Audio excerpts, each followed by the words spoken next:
veteranang aktres na si Gloria Romero.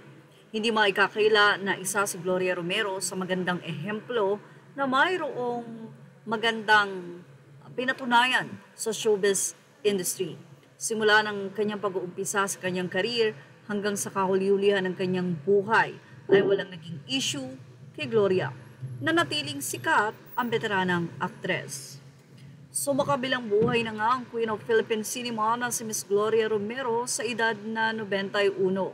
Ito ay kumpirmado ng aktres na si Lovely Rivero sa pamamagitan ng kanyang Facebook account. Nagluluksa siya at sinabing rest well our movie queen, Tita Gloria Romero. Praying for the response of your soul and for strength for Chris and the whole family during this very difficult time.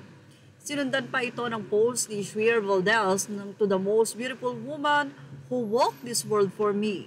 Rest in peace, Mami Glo.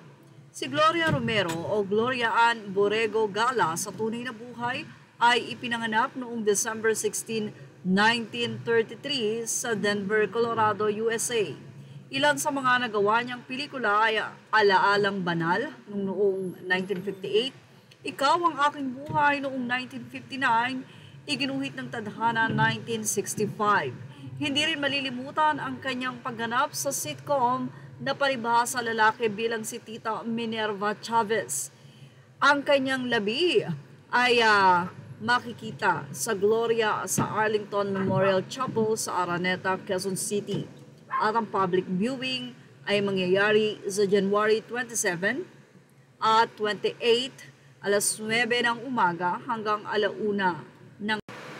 Anyway, mula sa Wikipedia, si Gloria Romero is a Filipino actress with a career spanning 70 years. She has appeared in over 250 motion pictures and television productions, often referred to as the Queen of Philippine Cinema.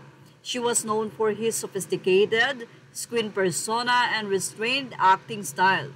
Romero was the highest paid movie actress in the 1950s and was one of the top box office drawn for nearly 2 decades, making her one of the major stars of the first golden age of Philippine cinema. Romero began appearing as a background actor at age 16.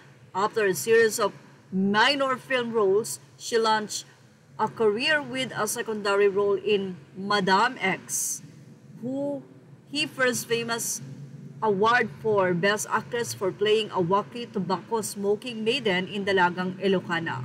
She continued to gain success for her starring roles in romantic comedies, character popularized in comic strips, and remakes of pre-war musical films. So napakadami nga talagang na-achieve ni Miss Gloria Romero. Kaya naman nakakalungkot man, pero ang buhay na 91 ay talagang sobrang given na ito ay biyaya ng Panginoon para sa kanya. At mahigpit na yakap po mula sa Showbiz Now. Thank you for watching. Images are all credit to the rightful owners.